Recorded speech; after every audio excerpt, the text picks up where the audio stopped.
You're listening to an Airwave Media Podcast. This episode is brought to you by Essentia. A better you starts with better hydration. Essentia is on a mission to inspire people to do what matters most. Their proprietary ionization process transforms water from any source into ionized alkaline water, providing water that's 99.9% pure with a pH of 9.5 or higher. Essentia Overachieving H2O, the #1 ionized alkaline water. Shop now. This episode is brought to you by Disney's Young Woman and the Sea, now in select theaters. I've decided to swim the English Channel. A woman? I believe she'll die in that water. From producer Jerry Bruckheimer and director Joachim Roning comes the must-see true story, Daisy Ridley. I go to England or die trying. Trudy, you don't have to do this. Don't let anyone take me out of the water, no matter what. Disney's Young Woman and the Sea, rated PG. Parental guidance suggested. Now in select theaters. Recorded in Chicago, Illinois, with your hosts, Ken, Matt, Neal, and Jeff. This is Triviality.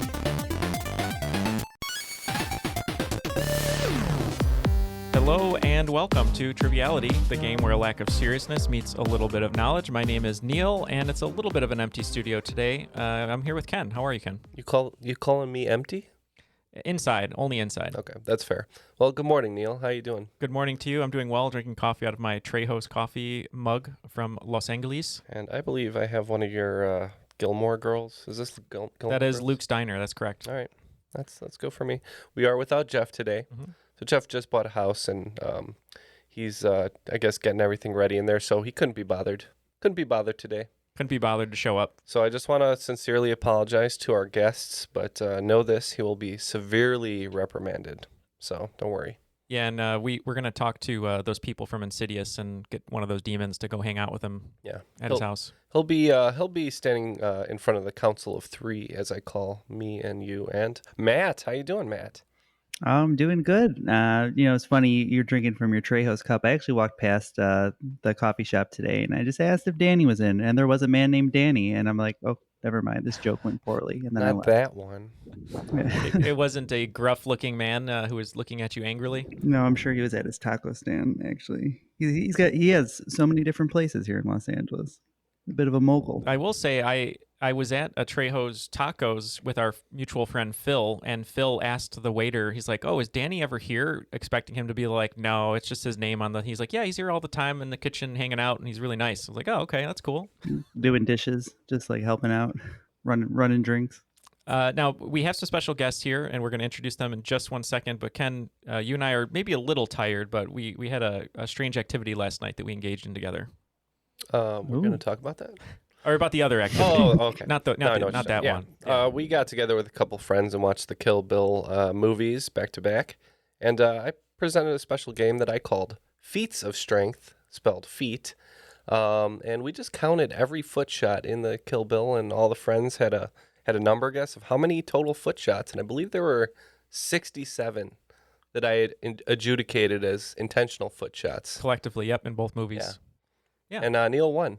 I won, I guessed there was going to be 27 feet shots in just the first movie alone. I believe there was 31. I think we ended up with 37, but you had the highest guess. I had the highest guess, because I said I knew there was going to be a lot, and there was. Your greatest fear came true. It did, actually, and I had to even focus more on feet, which was just my worst nightmare. Yeah. But let's not talk about feet. Let's talk about the special guest we have here, because before we started, we found out there is a huge Chicago connection today, which is really awesome. So our first guest is going to be a competitor today. He is in Chicago, just like us. He's an Oakland 5 supporter on Patreon, and that's Chris Grubbs. How's it going, Chris? Very good. Good to be here. Great to have you. Tell us a little bit about yourself and anything else you'd like to talk about today. All right. My name's Chris. I live in Chicago around the Avondale neighborhood, for those that know the city. Live here with my wife and a 17-year-old cat. I'm a software developer. Play guitar. I like to cook. That's an old cat. Like trivia, all that stuff. Yeah, that's an old cat. He's doing good, though. He's spry. He's for his age, he still makes trouble. And what's your cat's name? Oh, that's Bruce. Love it. Name Bruce. And I do want to say, and this is a compliment of the highest order, you, to me, at least this morning over the internet, are the spitting image of actor Vincent Cassel, famed French actor. I can see it. I haven't gotten that before. I'm gonna have to remember that. So anytime you're going to be robbing huge establishments of jewels and whatnot and doing capoeira with lasers, just let me know. I'll be there to support you. I appreciate that. You're welcome. And Chris is going to be competing today with Matt, so they're going to figure out a team name. But we have to have a host, and we have someone who's returning to the show and has some great stories, actually, about moving and other great things coming up in the near future. But she's coming to us from North Dakota, and that is Kenya Hitchens. How are you, Kenya? I'm good. How are you? Doing well. So let's hear about your new move, where you're at, and what you've been up to since we've last had you on the show.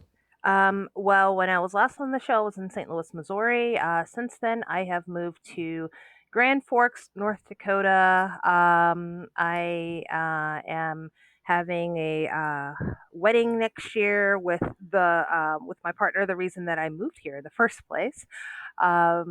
Basically, there's not much to do here in North Dakota, but should you find yourself here under unfortunate circumstances, which is the only reason anyone ever finds himself here, I'll be more than happy to at least show you around. The whole tour will take about 10 minutes. Okay, well, I'll give you one thing to do, and that is host today's game. We surely appreciate that. Chris is going to be partnering up with Matt, and I'm going to be with Neal. But first, we need to listen to the rules. The rules of the game are simple. 20 questions split into 2 rounds worth 10 points apiece. At halftime, there'll be a special swing round designed by this week's host. After regulation, players will enter the final round with the points that they've accumulated and will have a chance to wager 0 to 30 points on 5 categorized questions. At the end of the game, someone will be named the cream of the crop. Cream of the crop. All right, Kenya, I hope that rules reading occupied a little bit of your time. And now we're on to the game. But first, team names. Yeah, so I suppose we played the game last night. So, Ken, how about we be the feats of strength? Sounds good. Yeah, it reminds me that there is a Festivus for the rest of us. I think we're going to be the airing of grievances because I got a lot of problems with all of you, and you're going to listen to me. Awesome. Well, yeah, so we got our teams. Then let's get to the game. Kenya, feel free to kick it off. All right, sounds good. Good luck, guys. Here we go. Your first question. This word from the Greek words for all and people can be traced back to the 1660s. Unfortunately, examples of its meaning can be found all throughout history, including 14th century Afro-Eurasia and more modern examples in 1918 and 2020 worldwide. All right, we'll go ahead and lock in on this one. Not too sure on the answer, but we'll guess.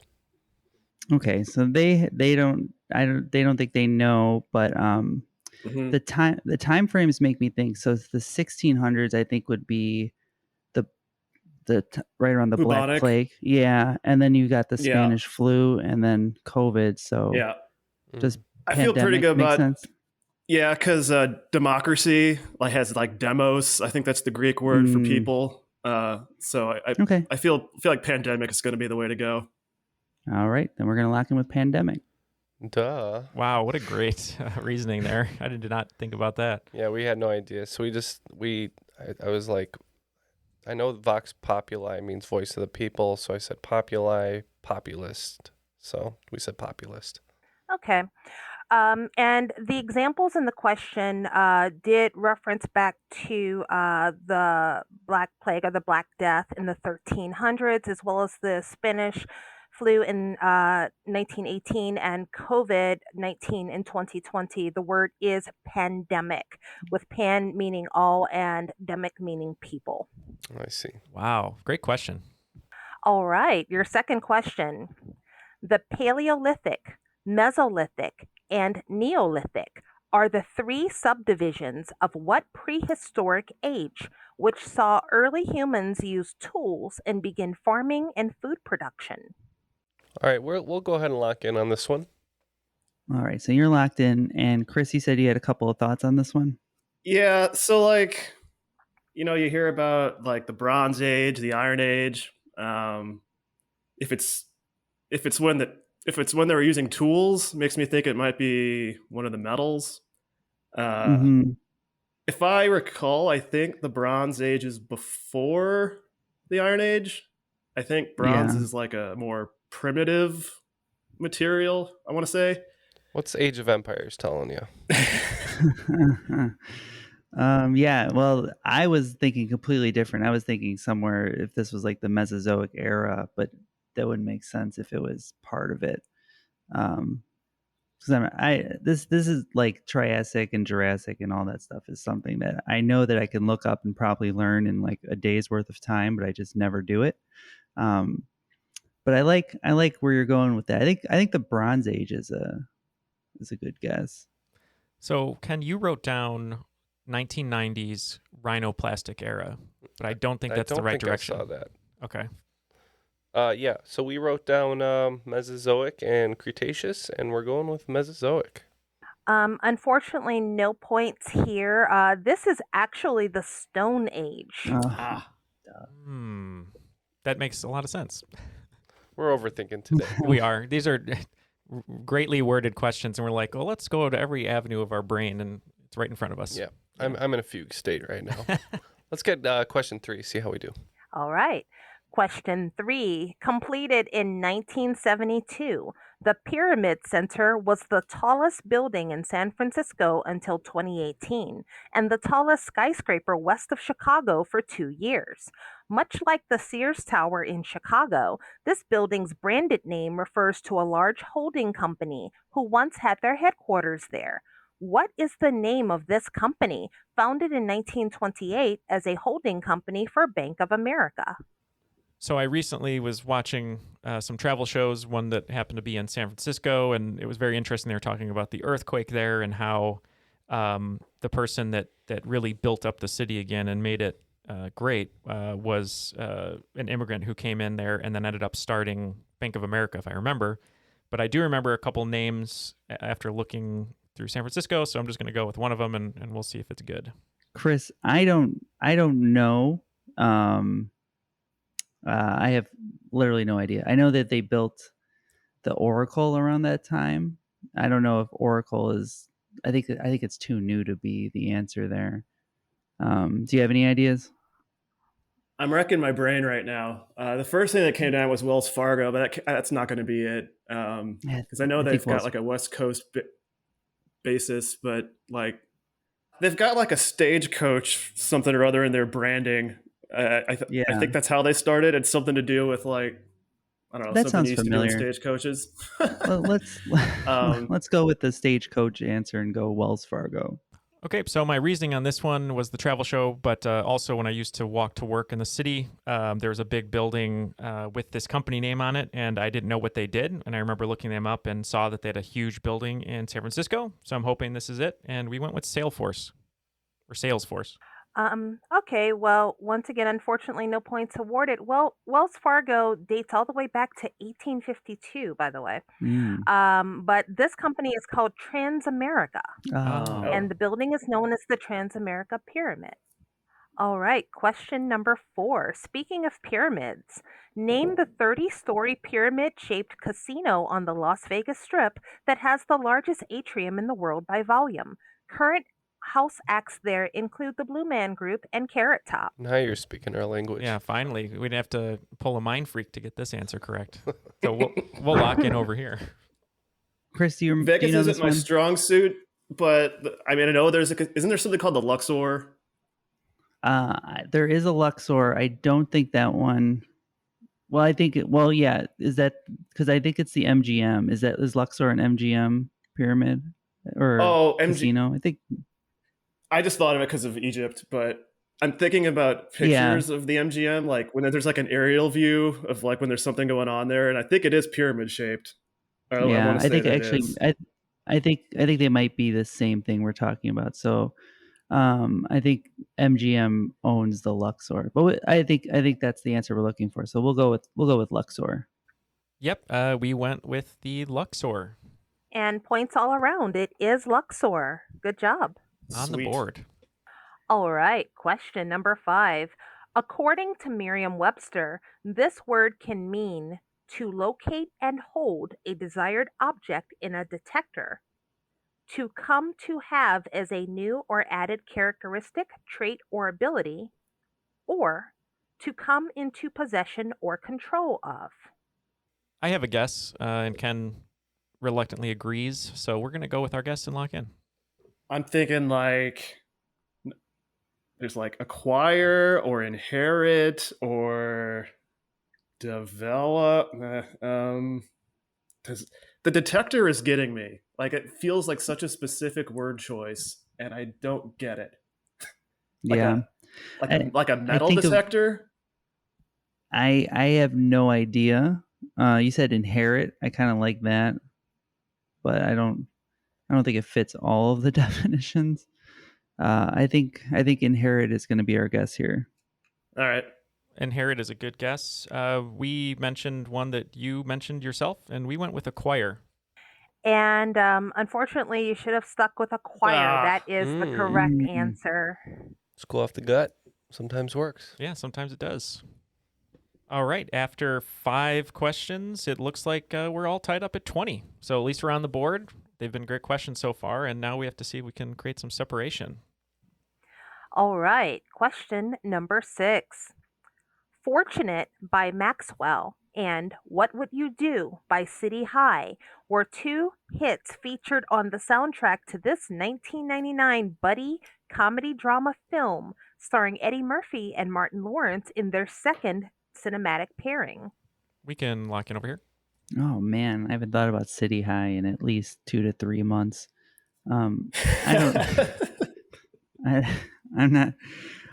So it's Eddie Murphy and Martin Lawrence, right?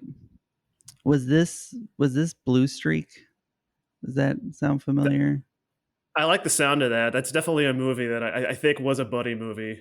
It's not Double Team. And I know it's a Martin Lawrence movie too, for sure. I think that's the right time period. Are you good with Blue Streak?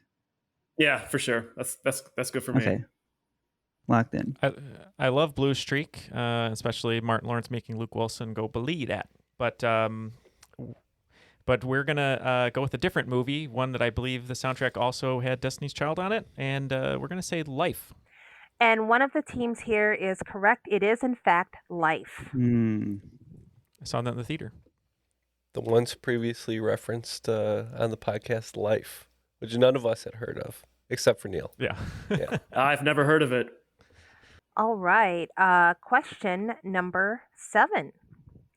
What word of indigenous origin is the name of the 2-part season 6 episode of The Office in which Jim and Pam get married?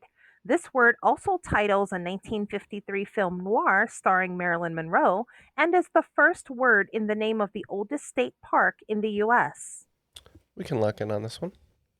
Okay. I'm trying to get at it from the noir. You got any ideas here? So they get married. Yeah, they get married at Niagara Falls. So my guess would be the word is Niagara. And it's definitely an indigenous word. Yeah, so I think we can lock in with Niagara. Okay. Yep, we also said Niagara. And points all around, it is Niagara. Yay. I don't know anything about The Office. All right, question number 8. Dubbed the Venice of the North, this city was founded by a great ruler in 1703, home of architectural gems like the Admiralty, the Winter Palace, the Marble Palace, and the Hermitage. The historic core of this site was dubbed a UNESCO World Heritage Site in 1990. I think I got a pretty good guess for this, Matt. I think I have it. Yeah, let me say what I think before you poison my mind. Okay. 2 things are jumping out to me: the Great Ruler, and also the Hermitage. I think that was in Russia, right? And I think we're talking St. Petersburg. Is that crazy? What are you thinking? So Venice is known for their canals, their water, and the boat travel. And from the travel shows I've been watching, a huge aspect of those boat travels are in Amsterdam because people get by on the water. And I believe Amsterdam is called the Venice of the North because there's a million boats that people are in, like traveling through the city, like in the canals. I'm like 50-50, so. It's totally up to you. I mean, I'll trust you. I know you're Zen Ken, so Let's go. Yeah, I'm out of it today, so Yeah. let's go with your guess. Okay, we'll lock in with Amsterdam officially. All right, Chris, Okay, what did we Matt, so say? we said St. Petersburg. I feel pretty confident that the Hermitage is a big like museum complex there. So yeah, I'm thinking St. Petersburg. And the great leader would probably be Peter the Great, or something along Right. those lines. Yeah. All right, and Ken, you should have stuck to your guns. It is, in fact, St. Petersburg. Yeah. And yes, the clue did reference Peter the Great, who founded the city in 1703. All right, question number 9. In 2013, the internet had fun parodying the chorus of what Taylor Swift song? Various clips on YouTube replaced Taylor's "Oh" with a goat yell, an auto paper towel dispenser, a rabbit yell, a man crying, and Chewbacca. We can lock in. I have no idea. I'm just dying here in my own And you thoughts. should be the Swiftie. Between the two of us, you should be the Swiftie. I should. Well, that's the thing. I should be the Swiftie, but I'm not really a Swift. I mean, she's fine. I listen to a lot of other pop music, so I should know this. But what was that one called? The Young and the Restless? What about that one? I mean, that's a soap opera. Did she have a song called Or that? The Young and the Relentless? Well, I don't know what that one was. I don't either. Young and the Rentless when you live with your Yeah, parents. so that's me, except Nice. 10 years ago. Young and the Rentless, the I'm old millennials. and rentless now. Yeah, Young and the Rentless, the millennial soap opera. Yeah. All right, let's go with Shake It Off. Shake It Off. Okay. Yeah, when you started naming those early albums, I knew that you were in trouble. So shame on you, Neal, because you should know that this is trouble. Oh, that's right. Oh.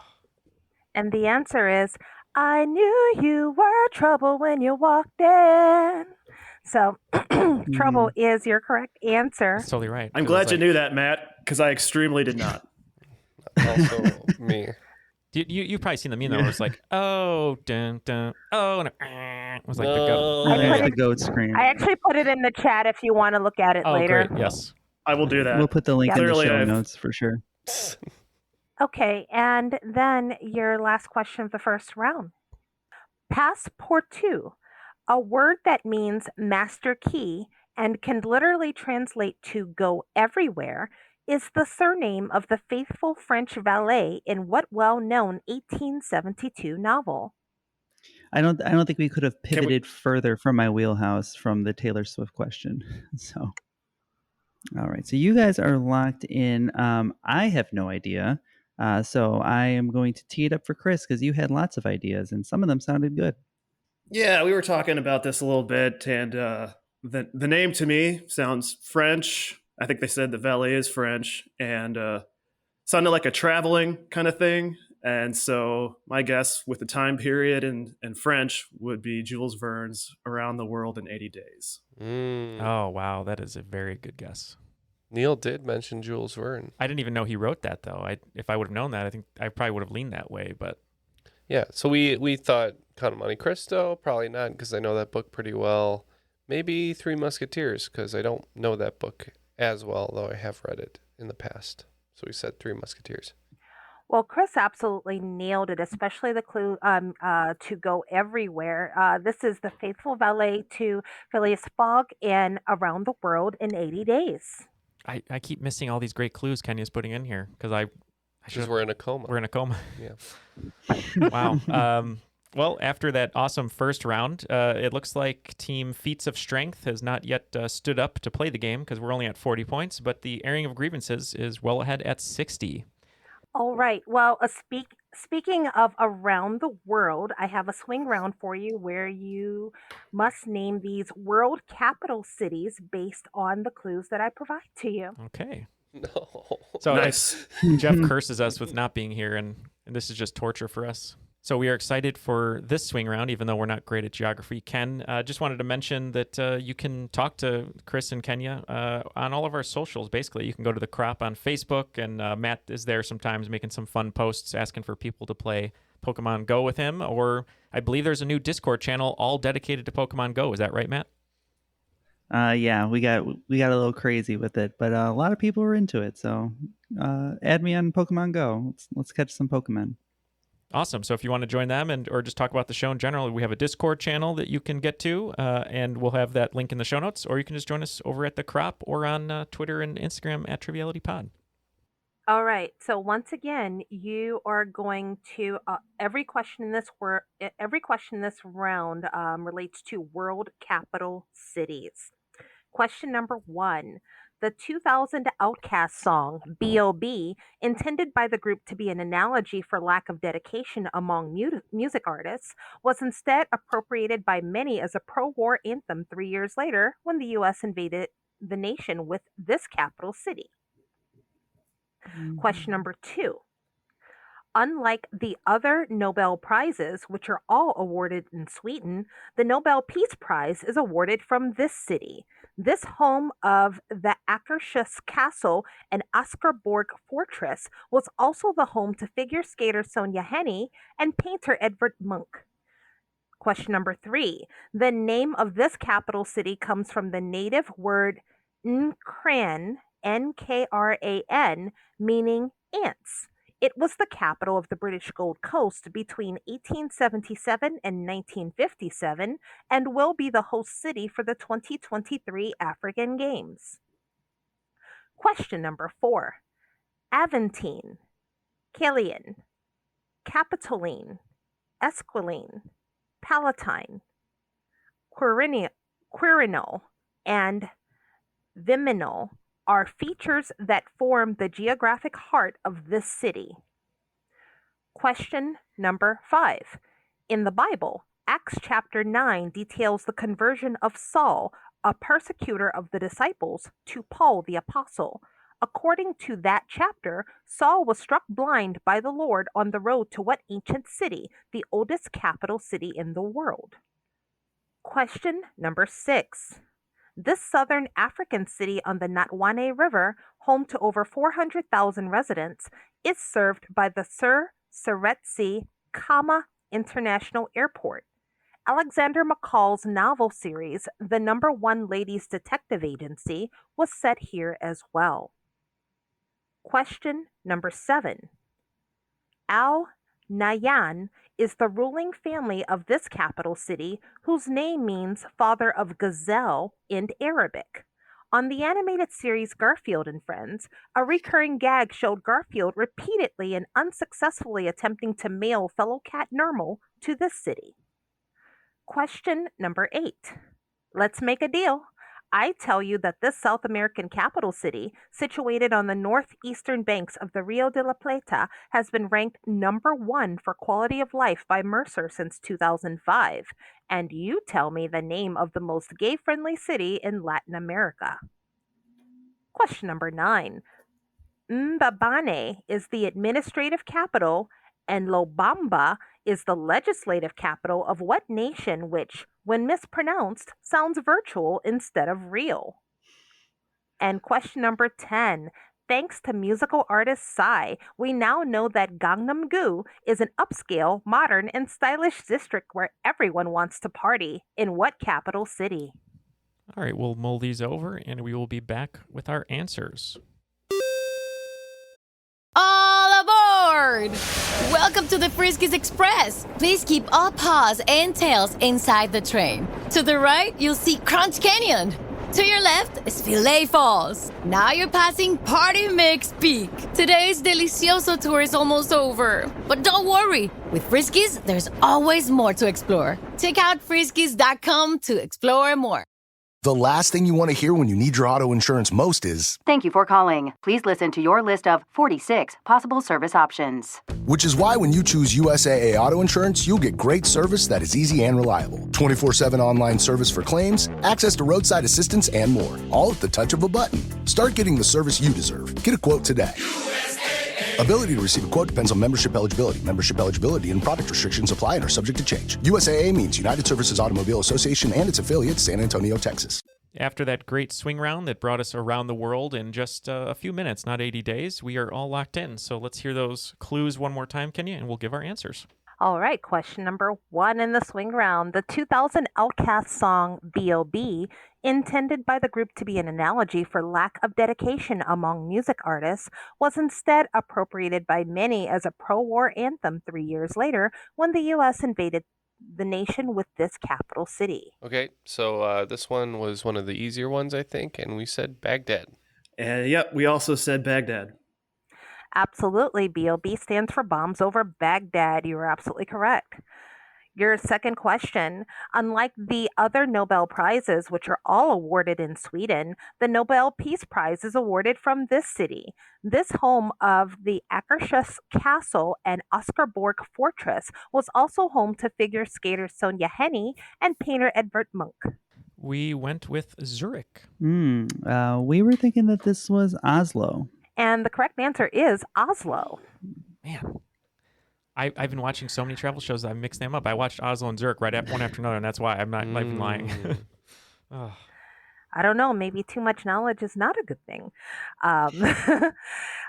All right. Number 3. The name of this capital city comes from the native word Nkran, meaning ants. It was the capital of the British Gold Coast between 1877 and 1957 and will be the host city for the 2023 African Games. Neal said he was pretty sure that the Olympics were going to be in Ghana. Couldn't get much further than that, so he just said Ghana. Yeah, the capital of Ghana. Fortunately, we came across this after brainstorming for a minute, but I believe the capital is Accra.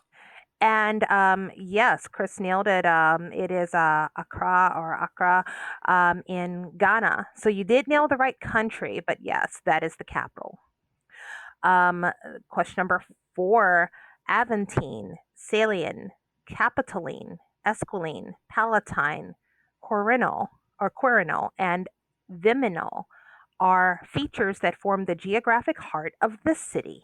We weren't 100% sure, but thought these items that you mentioned kind of sound maybe ancient Roman, so we said Rome. Yeah, Chris was pretty sure that these were the 7 hills of Rome. And these are absolutely the 7 hills of Rome. Good job. Question number 5. In the Bible, Acts chapter 9 details the conversion of Saul, a persecutor of the disciples, to Paul the apostle.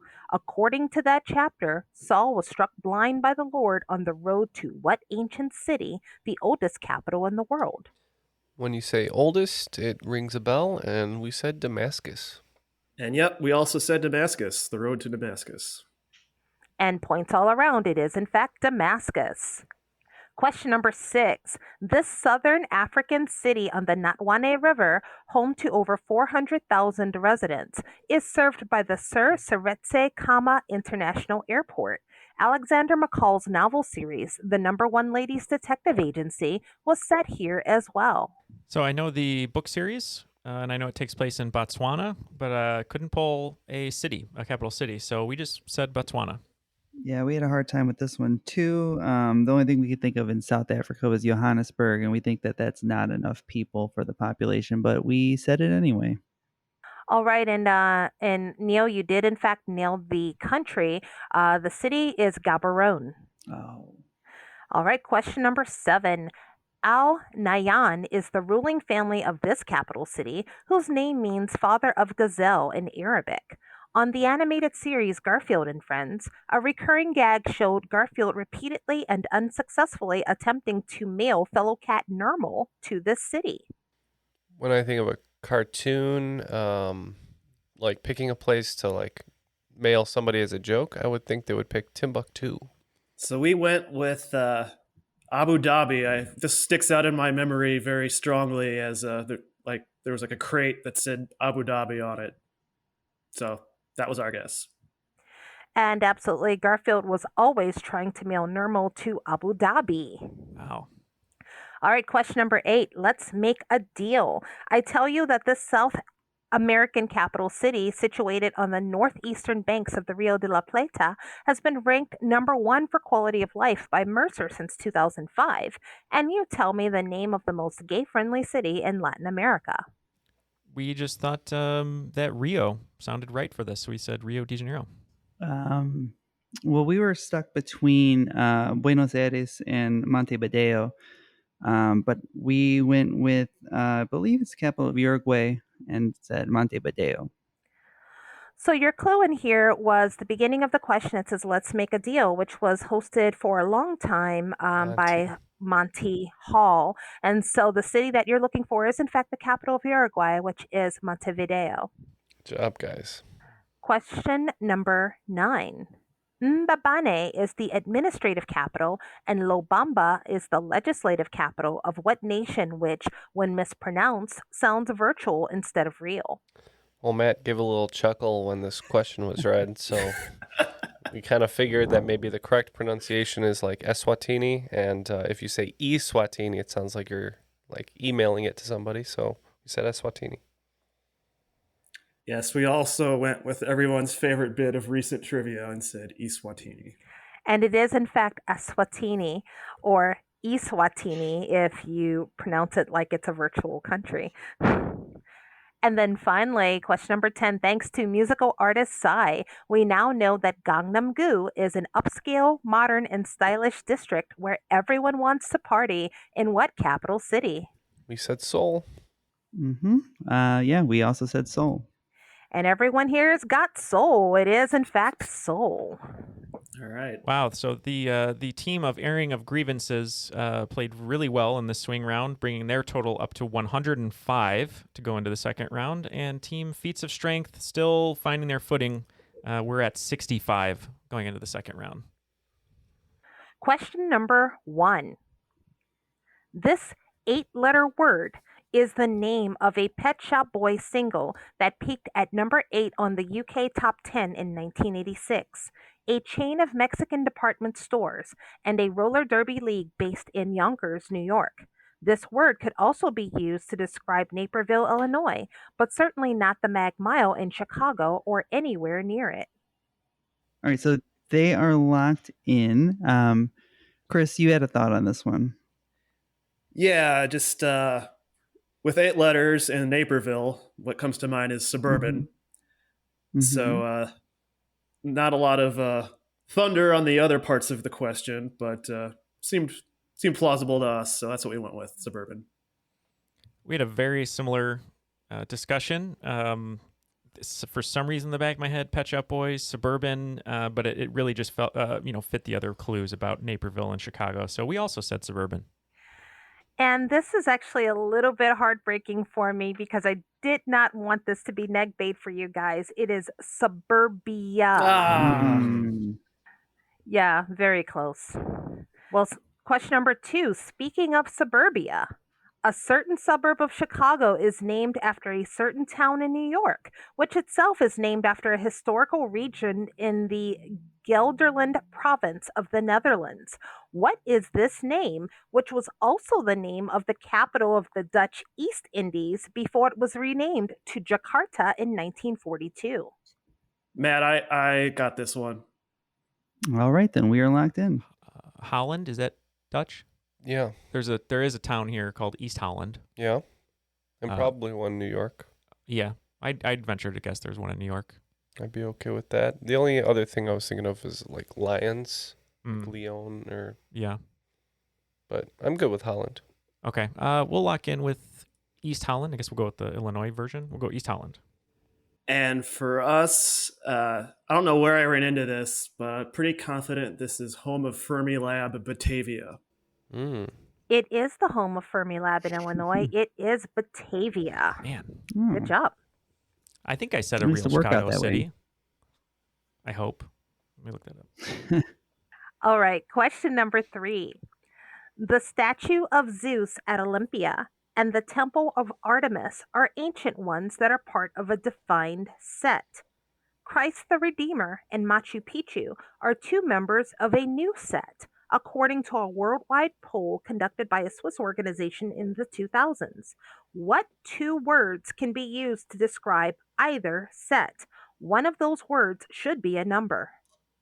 We're locked in. Yeah. Matt, I think this is going to be, these are 7 wonders of the world, right?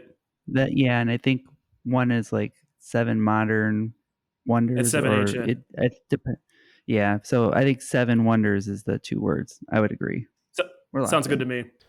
And since these guys are kicking our asses so hard, I'm grateful that we agree with them. 7 Wonders. And points all around. The correct answer is 7 Wonders. Question number 4. This antagonist in English folklore, who sometimes schemes alongside Sir Guy of Gisborne, is always referred to by his title, though modern film portrayals have given him various names. Alan Rickman portrayed him in a well-known 1991 film. Roger Rees played a parody version of this character in another film 2 years later. We've quoted the movie on the... Oh, okay. Oh, yeah, that's totally it. That's definitely it. Yeah. Okay, we are locked in. What are you thinking here, Matt? I think that the parody version was from Men in Tights. I think this is Robin Hood, right? So if the villain would be the Sheriff of Nottingham, then? Oh, yeah. So we're looking for the antagonist, not the protagonist. So, and that's a title, Sheriff. Yeah, Sheriff of Nottingham. Sounds good. Yep, we said the same. What's the line that you like to say from that movie? The Alan Rickman line? It's the spoon one, and it's escaping me right now. I'll cut your heart out with a spoon, or something like that. Yeah. Absolutely. This is the Sheriff of Nottingham. Good job.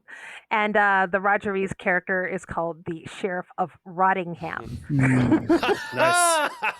I love Mel Brooks. What's your favorite filmmaker? Abe Lincoln. Got him. What? Abe Lincoln. No, the horse. His name is Abe Lincoln. Ken. Okay. All right. Question number 5. This song, issued as a single by the Beatles in April 1965, became their 7th consecutive number 1 hit in the UK and their 3rd number 1 hit in the States. According to 2005's A Hard Day's Right, the stories behind every Beatles song, John Lennon said the song described cards indicating a clean bill of health carried by Hamburg prostitutes in the 1960s. We're locked in. Ooh, Ken with the Beatles lock-in. I like it. Was it a Beatles lock-in or a prostitute lock-in? Oh, that's true. It could have been the prostitute lock-in. Yeah. Man, I've got a thought. Okay. This is a bit... what about Ticket to Ride? Oh, that does make sense. It's a little, I was thinking, little cheeky there, but yeah, I was going a little nicer and just I want to hold your hand, but I guess you can have a Ticket to Ride as well. I think we can lock in with Ticket to Ride. Yep, pretty positive that this is Ticket to Ride. And the correct answer is Ticket to Ride. So that board game would be very different if it followed the Beatles.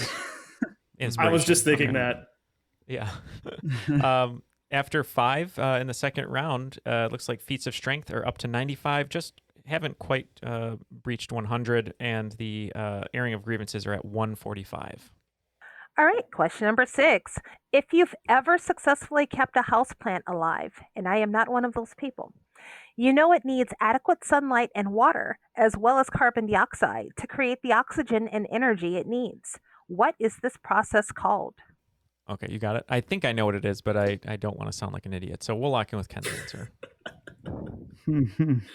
I don't want to sound like an idiot either because I have 2 things in my head and I'm forgetting which one's the right one.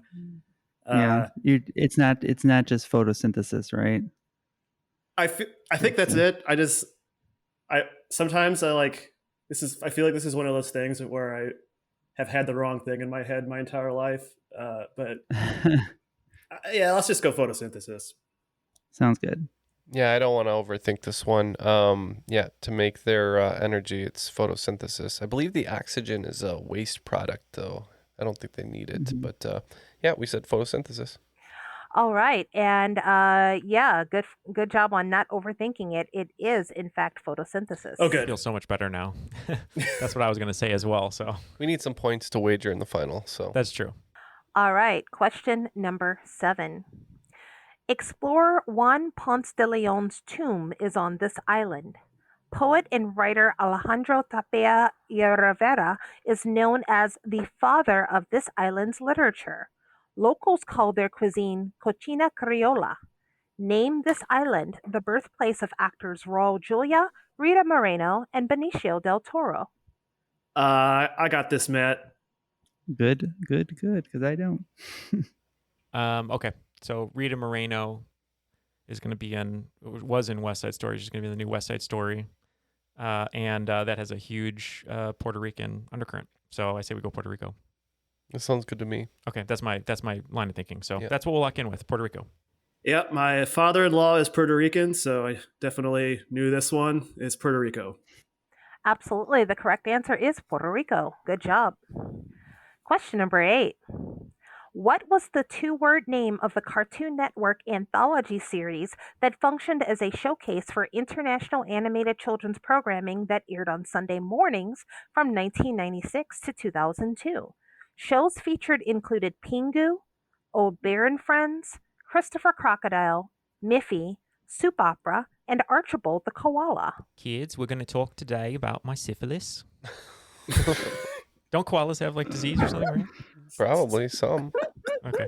I have no idea. I don't either. Is Pingu the little kid who doesn't have any hair who like runs around in sneakers and a backpack? That's what's his name? That is a cartoon though, right? Yeah. Okay.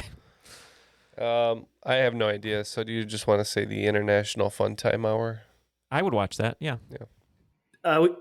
This is a 2-word answer. Did I hear that? This is a 2-word answer, yes. We just multiplied by 2. International Fun Time is all hyphenated, so.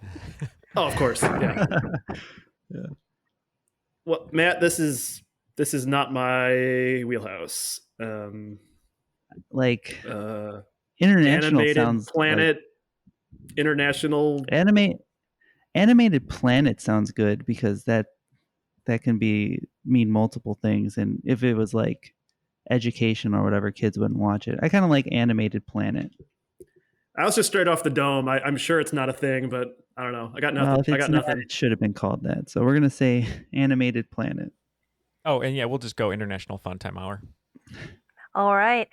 And unfortunately, no points here. The name of the show reflected how, even though these shows were produced very far away, they could be brought close to home because it's just a small world after all. So the answer is small world.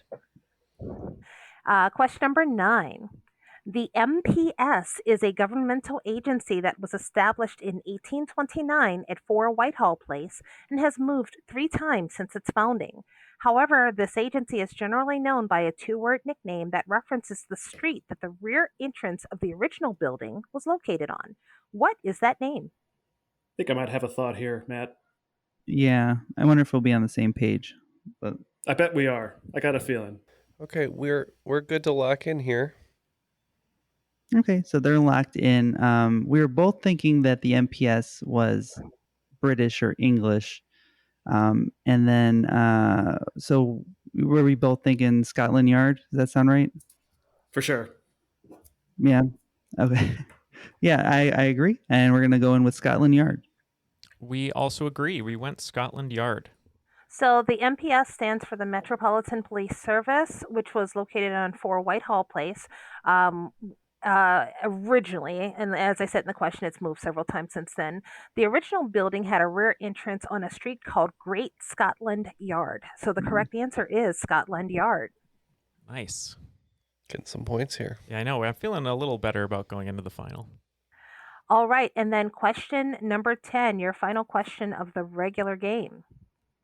What sweet 9-letter answer created by Eleanor Abbott in 1948 while she was recovering from polio fits the theme of today's game? Oh, wow. Okay.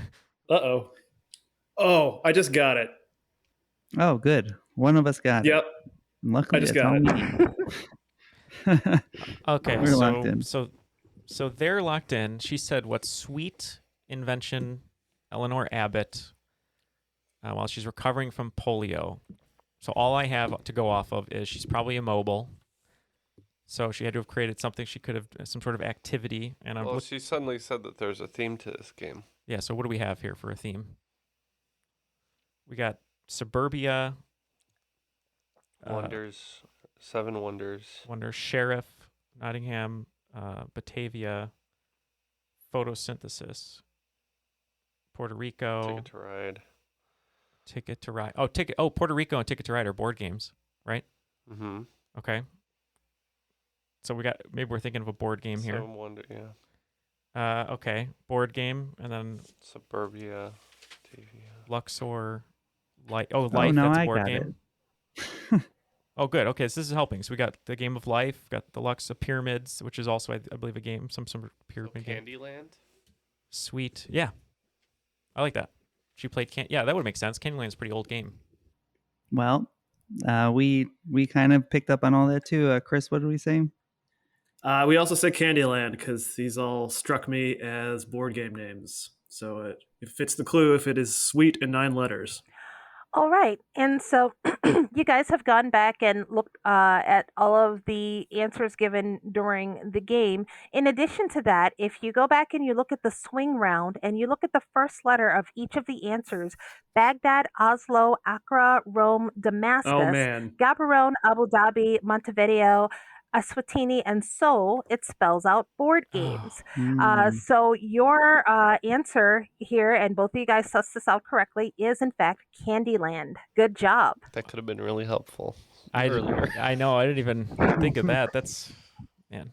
All right. Going into the final round, the scores are slightly closer, so I think the wagers are really going to play a part here. It looks like Team Feats of Strength are at 135.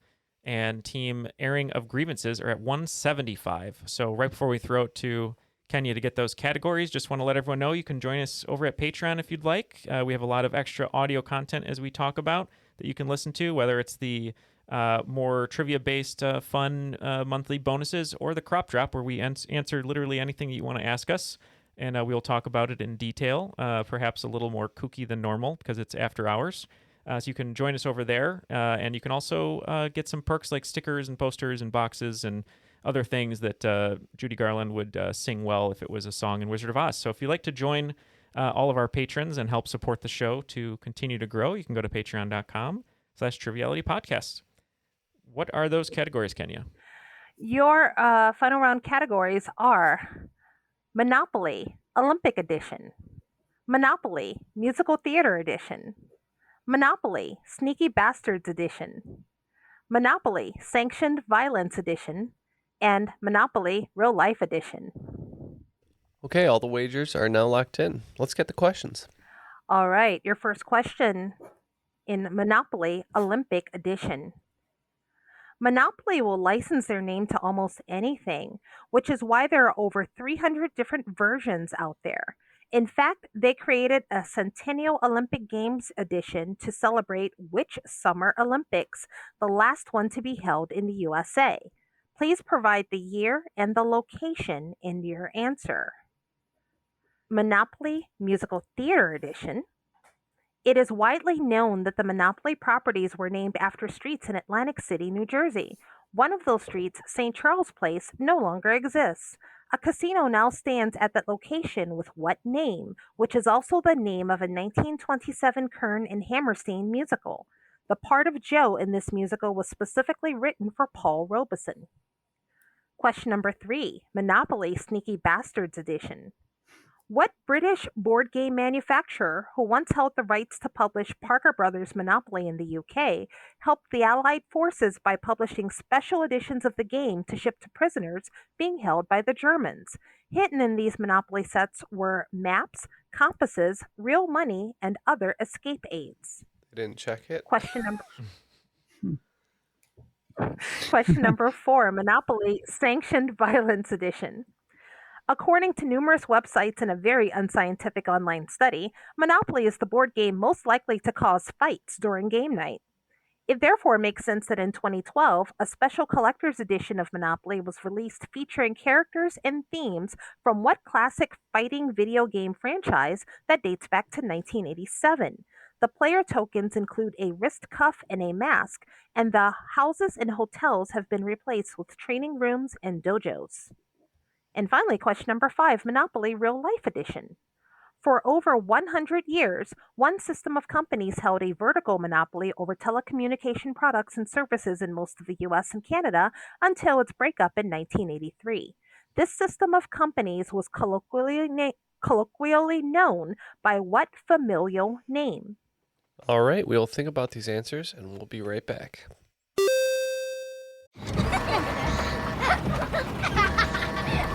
We get it. Distractions happen. That's why we designed the fully electric, full-sized Volvo EX90 with the latest technology to keep you and those around you safe. Its two-sensor driver understanding system is designed to prevent distractions and help you stay focused. Reserve your Volvo EX90 today. Learn more at volvocars.com/US. Love, compassion, understanding, grit. Your mom gave you everything you need to support the American Cancer Society's mission to end cancer for everyone. Learn more at cancer.org. All right, we are all locked in here, so let's see how the cookie crumbles, as they say. As Neal says, at least. All the time. All the time, yeah. Probably just because of Jim Carrey and Bruce Almighty and his sign-off. All right, here we go. So, question number 1, Monopoly Olympic Edition. Monopoly will license their name to almost anything, which is why there's over 300 versions of it. In fact, they created a Centennial Olympic Games to celebrate which Summer Olympics, and I need the year and location. We wagered 5 on this one. We weren't too confident with the Olympics clue, but we believe this is the 1996 Atlanta Summer Olympics, so that was what we locked in with. Yeah, we wagered 20 on this one, and this will be the last one until 2028 when it's coming to Los Angeles. But I just watched the American Crime Story on this, Richard Jewell, the Atlanta bombing. So we said it was 96 in Atlanta. And points all around. It is, in fact, 96 Atlanta Games. And I do have that Olympic edition on my shelf, among other monopolies up there for no reason whatsoever. Question number 2 was Monopoly Musical Theater Edition. I am looking for the name of the casino that stands where St. Charles Place once stood in Atlantic City, that shares a name with a 1927 Kern and Hammerstein musical that had a part specifically written for Paul Robeson. We wagered 30 on this one. Ken initially said possibly Carousel because it does sound like a really good casino name, but I know that was Rogers and Hammerstein. And Kenny was asking for Kern and Hammerstein, but we thought the time period made sense for this one, and we believe it is the show where Old Man River comes from. So we said Showboat. That sounds like better answer than we have. We wagered 10. Yeah. Neither of us big musical guys, right? Nope. So we just said Cabaret. Cabaret takes place in the future war of World War II, right? Correct. The future war. Yeah. And Paul Robeson is very well known for his rendition of Old Man River, which takes place on the musical Showboat. So good job. Question number 3 was Monopoly Sneaky Bastards Edition. I'm looking for the name of the British board game manufacturer who helped the Allied forces by sneaking maps, compasses, money, and escape aids into UK editions of Monopoly. Is this just a box full of files? Ken, what was your thought on this one? We wagered 20. My thought is that we know 3 board game companies, Parker Brothers, Milton Bradley, and Hasbro. And we picked one that's not Parker Brothers because it's in the question. And we said Milton Bradley. One of my favorite sounds clubs British. of all time. Yeah, we wagered 30. No idea. Chris, what did we lock in with? Something that randomly bubbled up from my brain. I don't know how or why. It probably will sound ridiculous, but we ended up going with Selcho and Ryder. And unfortunately, no points on this question. This was probably the most difficult question of the entire set. The name of the company was Waddington's. They had a reciprocal agreement with Parker Brothers to where they could publish Monopoly in the UK, and in return, Parker Brothers could publish Clue here in the United States. And they actually hid those materials inside of the game materials. So it wasn't like you just opened the box, it was a box of files. It had to be able to pass scrutiny by the Germans. It was actually embedded within the game board and other materials itself. Mm-hmm. So you just had to bore the German soldiers from not wanting to play the game. Yeah. Exactly. All right. Question number 4, Monopoly Sanctioned Violence Edition. I am looking for the limited edition or the collector's edition Monopoly game that was released in 2012 that features characters and themes from a classic fighting video game franchise that dates back to 1987.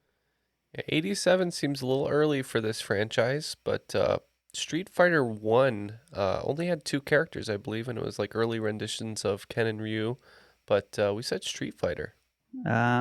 Yeah, we wagered 30 and we were thinking the same thing. The cuffs being Ken and Ryu's cuffs and then the mask being for Vega, I believe. So we said Street Fighter. What do we wager?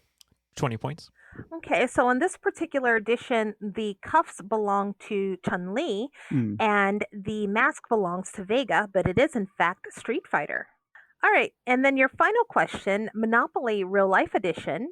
I'm looking for the name of the system of companies that held a vertical monopoly over telecommunications products and services in the US and Canada until its breakup in 1983. I'm not too good at real life, so we only wagered, what? 20. Yeah, we couldn't come up with this with a familial name, so we just said Bell. We wagered 30, and hearing the familial part actually makes me more sure of our answer. Chris, what did we lock in with? We went with Ma Bell. I feel like I've heard it referred to as that before. So yeah, Ma Bell. And the correct answer is Ma Bell. So ours isn't good enough? Not good enough. Unfortunately, no, it doesn't fit the clue, specifically looking for the familial name, which would be Ma Bell. All right, well, the final scores are in. It looks like Feats of Strength just couldn't, walk their way to the top. They're ending the game with 150 points. We fought, though. We fought. We tried our hardest. But today's cream of the crop with 215 points is the team of Chris and Matt of Airing Grievances. So congratulations. Yeah, no grievances to air. I love that game, and I love winning. Thanks to my partner Chris, who was doing really well today. So great job. Yeah, Chris, you said you were a little nervous about performing well on the podcast, but you were crushing us the entire game. So great job. Oh well, thank you. Yeah, I do feel like something about the live environment makes my brain go like at 75% speed. Oh yeah. Yeah, it definitely the way that Ken and I performed today, the live mic definitely had a. See, I can't even speak words right now because that's what it's doing to me. But Chris, thank you for joining us today and for supporting us on Patreon. Anyone you'd like to give a shout out to, or any final say on your end?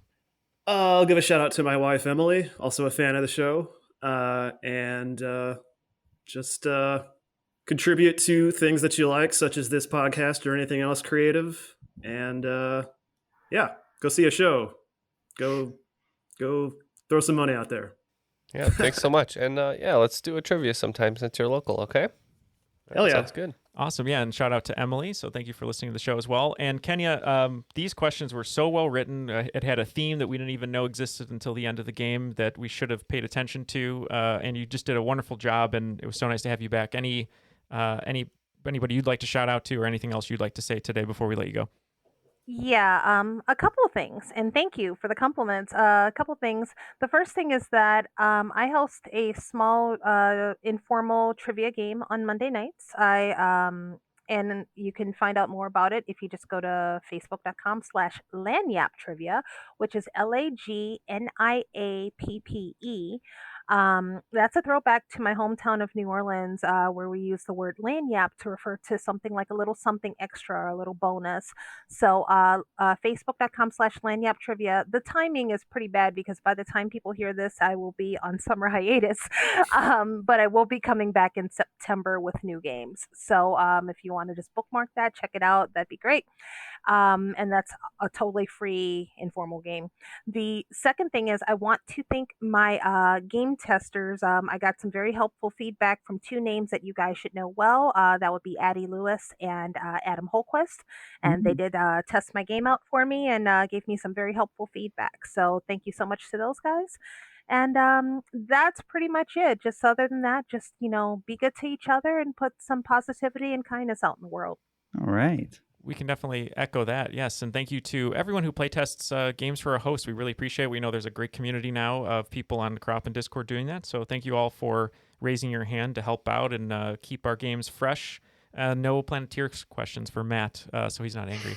But thank you, everyone, for joining us today. Ken, how's Jeff doing? We don't know. He's in a void. He's in a void, but he'll be punished later. Okay, we'll punish Jeff later, everyone. Don't worry. But thank you to Kenya, Chris, Matt, Ken, and for Jeff, who will be punished later. My name is Neal, and that was Triviality.